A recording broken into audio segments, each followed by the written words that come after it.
बच्चों, कैसे हैं आप लोग? पूरा मज़े में होंगे आप लोग। तो आप ही लोग का जीवन पूरे मज़े में कट रहा होगा अभी लॉकडाउन में। चलिए, तो आज हम लोग मज़े मज़े में हम अपना रोटेशनल मोशन आगे बढ़ाते हैं। रोटेशनल मोशन का लेक्चर 5 जो भी मोमेंट ऑफ इनर्शिया पे ही बेस्ड है। अभी मोमेंट ऑफ इनर्शिया चलेगा। अभी मोमेंट ऑफ इनर्शिया का बड़ा इंपॉर्टेंट थ्योरम सब भी बचा हुआ है, पैरेलल एक्सिस, परपेंडिकुलर एक्सिस। तो मोमेंट ऑफ इनर्शिया अच्छा रोल निभाता है इस चैप्टर में, इसीलिए इसको थोड़ा समय देकर पढ़ते हैं। चूँकि वीडियोस भी हमारा छोटा छोटा आ रहा है तो टॉपिक तो लंबा खींचेगा ही, आप लोग पे लोड ना पड़े इसीलिए वीडियो छोटा छोटा 30 मिनट, 35 मिनट, 40 मिनट का बना रहे हैं, है ना। तो आज का टॉपिक आप देख रहे होंगे moment of inertia, ring, hollow cylinder और रेडियस ऑफ जायरेशन। ये सारी चीज़ों पे हम चर्चा करेंगे। तो कॉपी और कलम निकाल के तैयार हो जाइए और रोटेशनल मोशन सीखना अब आपका उद्देश्य है।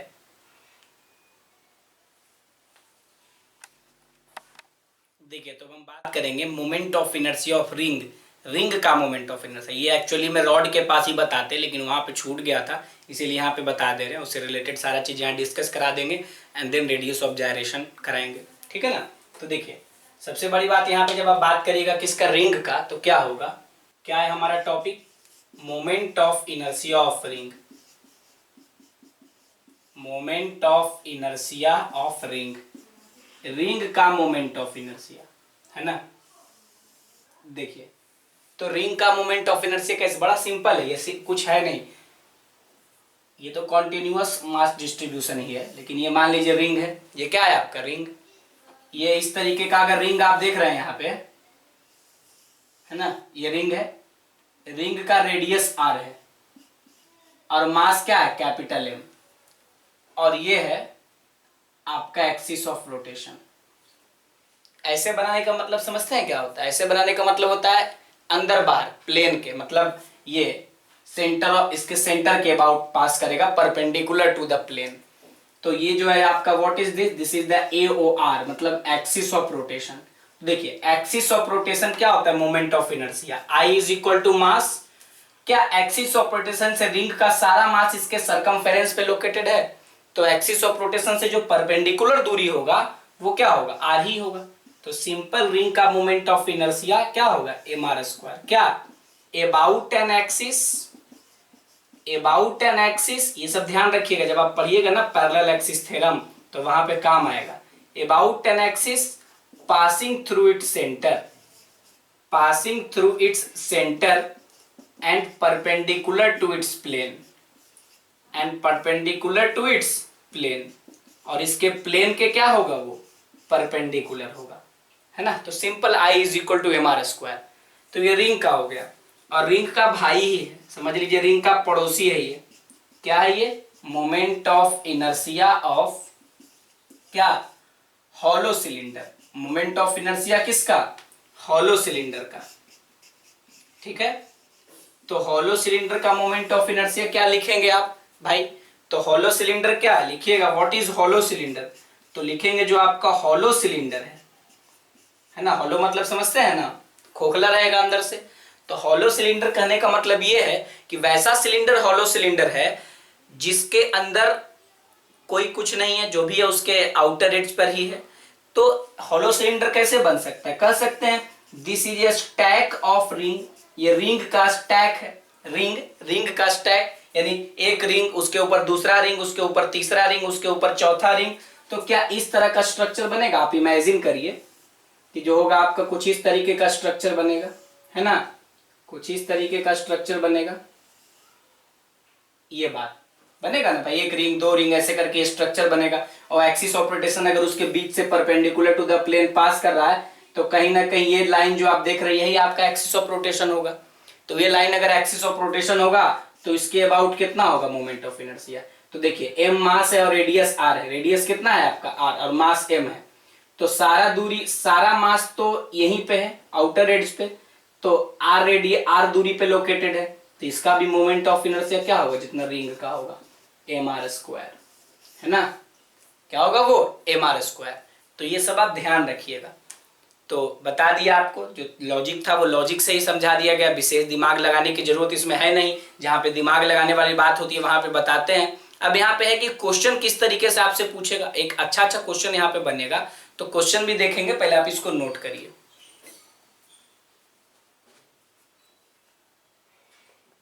देखिए तो अब एक क्वेश्चन करते हैं, रिंग पे बेस्ड ही क्वेश्चन है, अच्छा क्वेश्चन है, इस तरह का क्वेश्चन पूछा जा सकता है, नीट वगैरह में डायरेक्ट उठा के पूछ सकता है ये सब क्वेश्चन।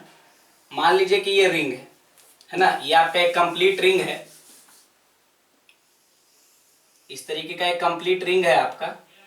इस रिंग में क्या है कि इस रिंग का रेडियस आर है, इस रिंग का रेडियस क्या है आपका आर, और क्वेश्चन में क्या दिया हुआ है कि mass of complete ring, complete ring का मास क्या है कैपिटल एम, पूरे रिंग का मास क्या है कैपिटल एम। अब क्या करेगा ना, कह रहा है इसमें से इतना मान लीजिए काट के निकाल लिए, ठीक है ना, इतना काट के निकाल लिए, कितना है 30 डिग्री।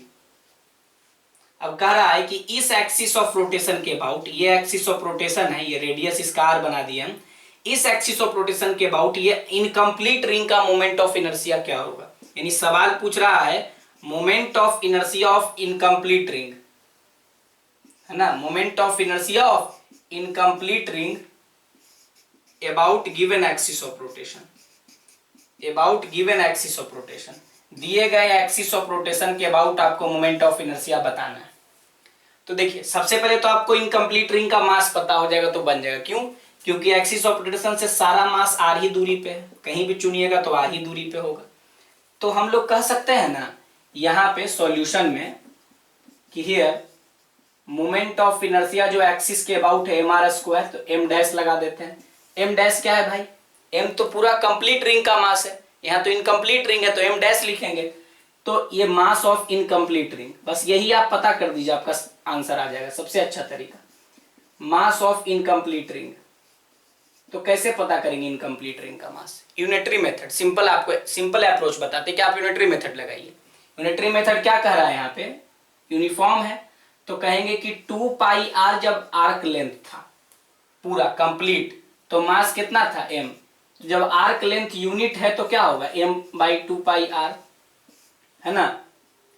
अब ये जब आर्क लेंथ है ये, अब तो आर्क लेंथ कितना है 330 डिग्री, सॉरी एंगल जो है, तो आर्क का लेंथ कैसे निकलता है, आर्क का लेंथ आप कैसे निकालते हैं, theta is equal to L/R होता है, तो L इज इक्वल टू क्या होगा R इंटू थीटा, तो L बराबर R इंटू थीटा होगा, तो क्या करिएगा m/2 पाई r, और आर्क का लंबाई क्या होगा L होता है ना, theta is equal to L/R, तो L इज इक्वल टू क्या लिखिएगा R इंटू थीटा, तो R तो रेडियस है आपका और थीटा आपका जितना एंगल सबटेंड कर रहा है, तो क्या होगा R और इंटू थीटा कितना होगा भाई मेरे, तो थीटा क्या है 330 डिग्री, तो इसको रेडियन में बदल दीजिए, इसको क्या कर दीजिए आप रेडियन में बदलिएगा।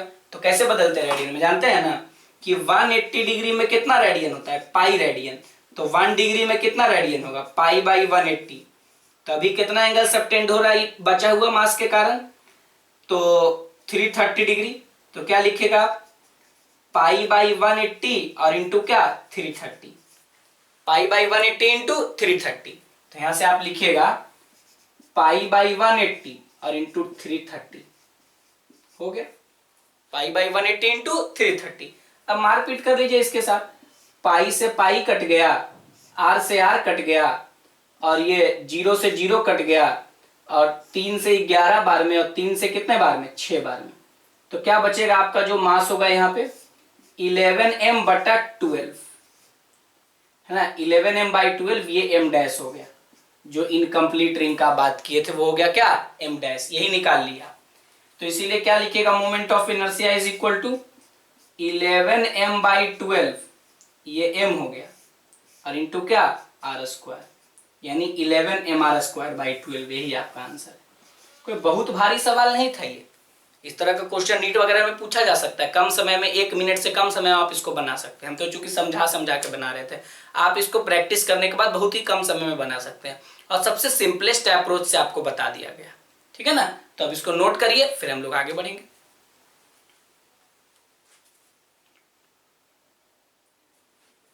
देखिए तो अब यहाँ तक जो आपको मोमेंट ऑफ इनर्शिया हम बताए ना, उसको आप समराइज कर देते एक चार्ट बना के, उसके बाद हम लोग जब थ्योरम पढ़ेंगे तो उससे और निकालेंगे, लेकिन ये सब का यूज वहाँ पे होगा, इसीलिए एक चार्ट बना के आप अपने नोट्स में रखेंगे ताकि आपको याद रह सके। तो जैसे देखिए सबसे पहले हम आपको बताए moment of inertia of thin uniform rod, है ना, 3 केस था आपका, एंड से होगा तो ml²/3, बीच से होगा सेंटर से तो ml²/12, और ये अगर इधर से पास करता है अलोंग द रॉड तो कितना होगा आपका 0। उसके बाद रिंग से बताए, अभी रिंग का बताए एम आर स्क्वायर, रिंग और हॉलो सिलेंडर दोनों का एम आर स्क्वायर याद रखना है आपको, डिस्क का M R square by 2, solid cylinder का भी एम आर स्क्वायर बाई 2, सब डिराइव कर चुके हैं हम। कुछ ऐसा भी बताएंगे इसमें जो डिराइव नहीं किए हैं, क्योंकि डेरिवेशन आपको ध्यान रखना होता है, आपको पता होना चाहिए कि डिराइव कैसे हुआ है ना। तो कुछ कुछ चीजें आपको डिराइव करके बता दी गई हैं, कुछ चीजें आपको याद तो आपको रखना ही है। मतलब इन शॉर्ट कहें तो अगर आपको ये पूछेगा कि moment of inertia of disc about an axis passing through its centre perpendicular to its plane is what, then we will answer M square by 2। Derive तो नहीं करेंगे उस समय डेरिवेशन, लेकिन आपको पता होगा, लेकिन उस समय क्वेश्चन बनाने के लिए आपको तो याद होना चाहिए जुबान पे एम स्क्वायर बाई 2, इसीलिए बता दिया जा रहा है। अभी और है, इसको आप नोट करें, फिर अगला एक बार और फिर से बताएंगे जो बचा हुआ है उसको।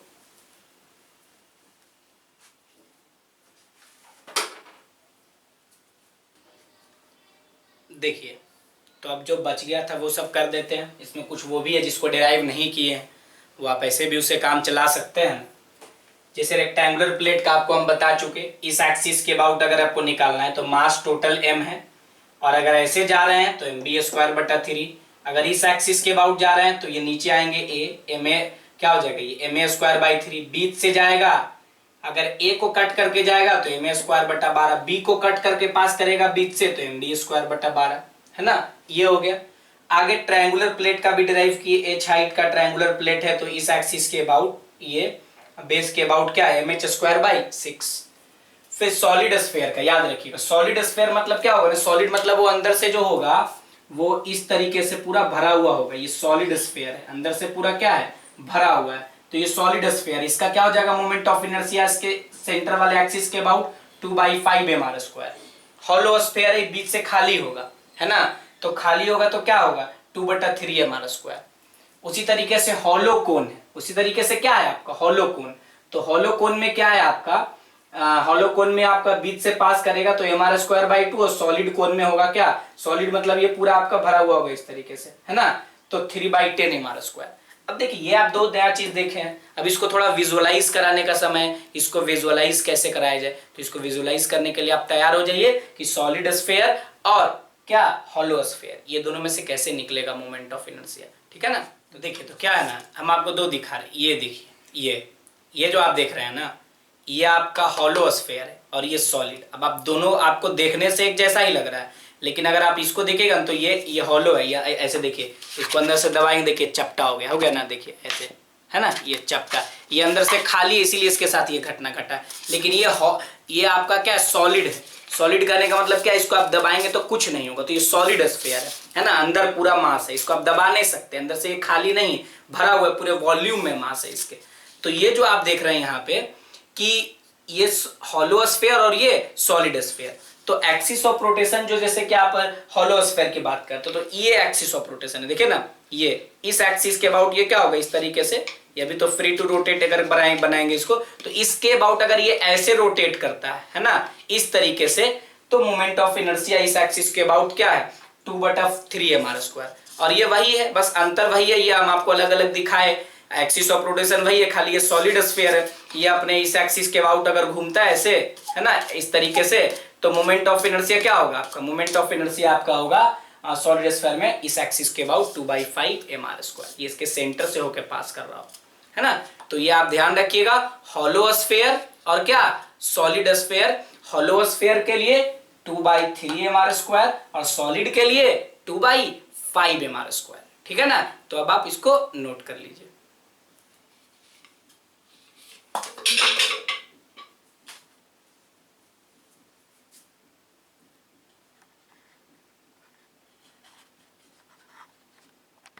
देखिए, तो आगे बात करेंगे हम रेडियस ऑफ जायरेशन का, किसका बात करेंगे, रेडियस ऑफ जायरेशन। तो देखिए क्या होता है आपका, तो हमारा अगला टॉपिक है आज का रेडियस ऑफ जायरेशन, है ना। तो रेडियस ऑफ जायरेशन का जब आप बात करिएगा, बड़ा सिंपल सा कॉन्सेप्ट है ये, बस थोड़ा सा समझना है, दिमाग यहाँ पे रख के।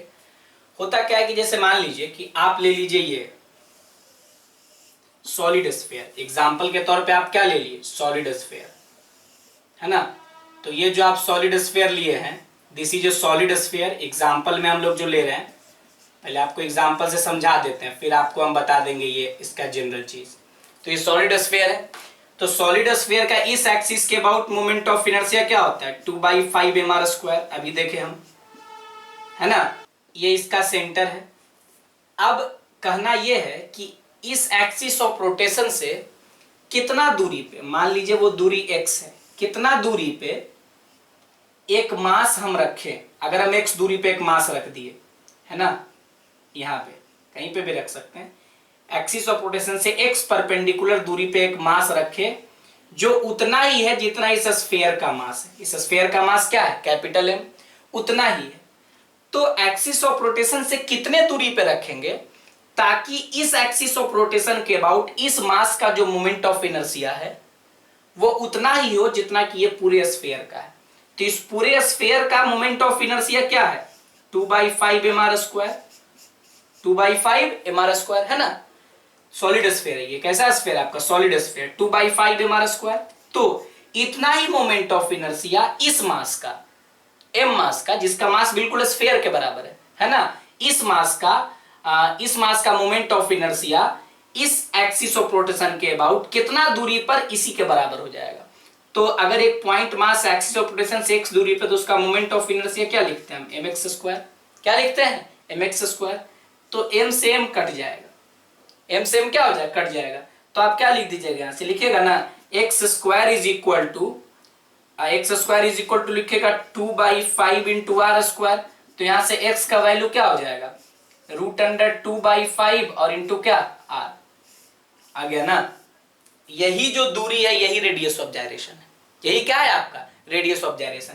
तो रेडियस ऑफ जाइरेशन को डिफाइन करने के लिए हम लोग क्या करते हैं, कहते हैं कि जिस मास का बॉडी है उसी मास का एक पॉइंट मास लीजिए, एक पॉइंट लीजिए और उसको एक्सिस ऑफ रोटेशन से कितना दूरी पे रखेंगे ताकि उसका भी मोमेंट ऑफ इनर्शिया उतना ही हो, है ना, जितना कि पूरे बॉडी का उस एक्सिस के अबाउट है। तो क्या करेंगे, लिखेंगे हम लोग ना कि रेडियस ऑफ जाइरेशन फाइंड करने के लिए, रेडियस ऑफ जाइरेशन क्या लिखेंगे हम लोग कि रेडियस ऑफ जाइरेशन फाइंड करने के लिए, रेडियस ऑफ जाइरेशन फाइंड करने के लिए, है ना, फाइंड करने के लिए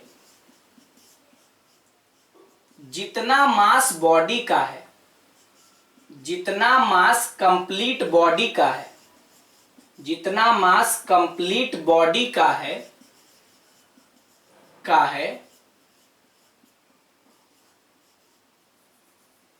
उतने ही मास का, उतने ही मास का, उतने ही मास का एक पॉइंट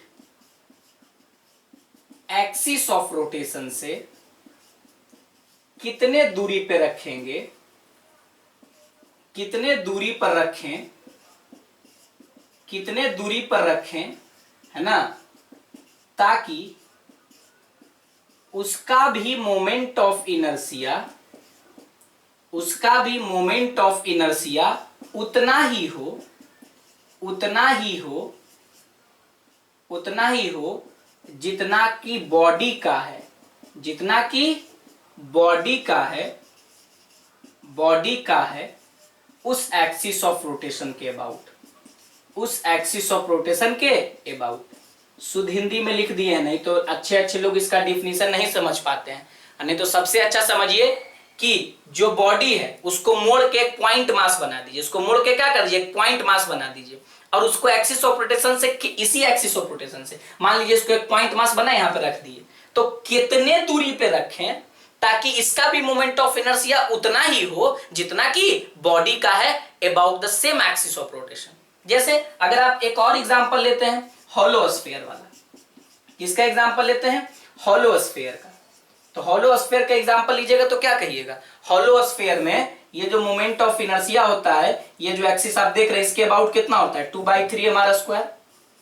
तो क्या बोले, सबसे अच्छा तरीका शॉर्टकट मान लीजिए कि इस बॉडी का मास अगर m है तो इसको मोड़ के पॉइंट मास बना देंगे और उस पॉइंट मास को एक्सिस ऑफ रोटेशन से कितना दूरी पर रखें, मान लीजिए एक्सिस ऑफ रोटेशन से कितना दूरी पर रखें, x दूरी पे पॉइंट मास मोड़ मचोड़ के पॉइंट मास बना दिए और उस एक्सिस ऑफ रोटेशन से x दूरी पर रखें ताकि इस मास का भी मोमेंट ऑफ इनर्शिया इस एक्सिस ऑफ रोटेशन के अबाउट इतना ही हो 2/3 mr²। तो क्या लिखेंगे, तो 2/3 एम आर स्क्वायर तो है ही किसका, इस बॉडी का इस एक्सिस ऑफ रोटेशन के अबाउट, और इस मास का कितना होगा इस एक्सिस ऑफ रोटेशन के अबाउट, तो क्या लिखेगा m, और एक्सिस ऑफ रोटेशन से परपेंडिकुलर दूरी, तो m से m कट जाएगा, तो x बराबर क्या हो जाएगा r इंटू और 2/3, ये निकल गया। What is this is the radius of gyration, तो रेडियस ऑफ जाइरेशन को k से लिखा जाता है, इसी को आप k करते हैं, यही जो आप निकाले ना यही आपका रेडियस ऑफ जाइरेशन है ना, इसको k से लिखा जाता है। तो इसका एक जनरल फॉर्मूला अभी हम बताएंगे, अभी तो हम आपको बताएं कि कैसे इसको एनालाइज करते, कैसे फील करते हैं, ये कोई छोटा मोटा चीज भी नहीं है, आगे जाके बहुत जगहों पे इसका काम पड़ेगा, तो इसको एक बार नोट करिए, फिर इसका जनरल फॉर्मूला हम लोग आपके सामने बताएंगे, इसका जनरल फॉर्मूला नोट करिए।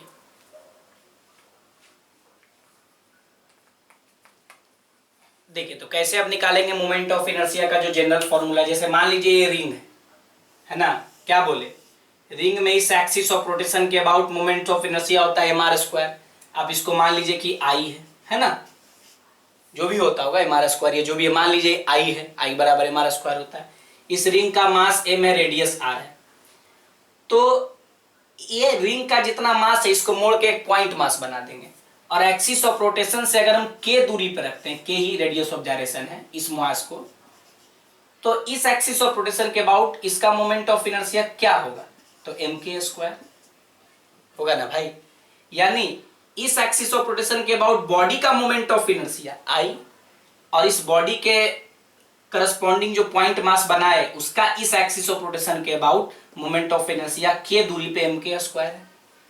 तो यहां पे आप क्या कहिएगा कि जो बॉडी का मोमेंट ऑफ इनर्शिया है i, और जो इस मास का है जो उससे k दूरी पे रखा गया है, कितना दूरी पे दोनों बराबर हो जाता है, तो k दूरी पे, तो k बराबर क्या होगा √i/m, यही जो है आपका mathematical equation for radius of gyration है ना, mathematical equation for radius of gyration, mathematical equation for ROG, रोग नहीं, radius of gyration, radius of gyration. अब जैसे ये रिंग है, हम क्यों नहीं रखे फॉर्मूला एम स्क्वायर, क्योंकि हम एक जनरल फॉर्मूला डिराइव करना चाहते थे। अगर हम बात करेंगे रिंग का, तो रिंग का मोमेंट ऑफ इनर्शिया क्या है भाई मेरे, तो रिंग का मोमेंट ऑफ इनर्शिया है mr स्क्वायर है ना, mr स्क्वायर, तो बस किसी भी के रिंग का क्या हो जाएगा, तो लिखेगा क्या √i/m, मतलब क्या mr स्क्वायर बटा r, कट गया, क्या हो जाएगा, सॉरी mr स्क्वायर बटा क्या हो जाएगा m से m कट गया, क्या हो गया r, रिंग का। अगर आप बात करिएगा किसका, डिस्क का, तो डिस्क का मोमेंट ऑफ इनर्शिया क्या होता है i/m है ना, सीधे i का फॉर्मूला रख दीजिए, तो i बराबर क्या हो गया mr स्क्वायर बटा 2 और इंटू m से m कट गया, क्या बचेगा r/√2। एक चीज आप देख रहे होंगे कि रेडियस ऑफ जाइरेशन मास पे डिपेंड नहीं कर रहा है ना, कर रहा है, मास तो कट जा रहा है, तो क्या लिखिएगा radius of gyration does not depend on mass, does not depend upon, radius of gyration क्या होता है, does not depend upon mass, ये मास पे डिपेंड नहीं करता है। देख लीजिए किसी भी बॉडी का निकाल दीजिए, आप पढ़े किस चीज का, आप पढ़े रॉड का, आप पढ़े सॉलिड स्फीयर का निकाल दिए, हॉलो स्फीयर का निकाल दिए, आप कोन का पढ़ लिए, किसी भी बॉडी का, बस ये जनरल फॉर्मूला है √i/m। जब भी मोमेंट ऑफ इनर्शिया पता होगा, मास से डिवाइड कर देंगे, रूट के अंदर रखेंगे, ये रेडियस ऑफ जाइरेशन आपको क्या हो जाएगा, पता चल जाएगा, है ना। तो ये आप ध्यान रखिएगा। अब आपसे कोई कहेगा कि रेडियस ऑफ जाइरेशन का यूनिट क्या होगा, बता देते हैं छोटा सा unit of radius of gyration.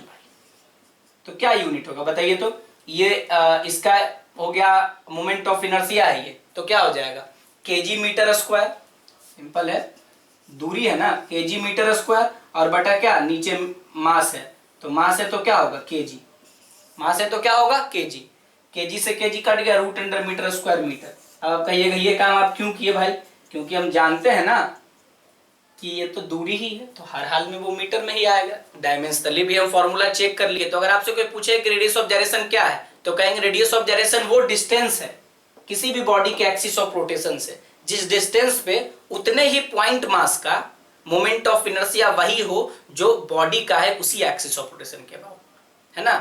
तो ये था, तो आज का लेक्चर हम यहीं समाप्त करते हैं, छोटा लेक्चर, और आप अच्छे से इसको ग्रैस्प कर सकिए, ज्यादा इंपॉर्टेंट है, इसीलिए इसको आप नोट करिए। अब अगले लेक्चर में हम मिलेंगे तो परपेंडिकुलर एक्सिस थ्योरम और पैरेलल एक्सिस थ्योरम इस पे चर्चा करेंगे।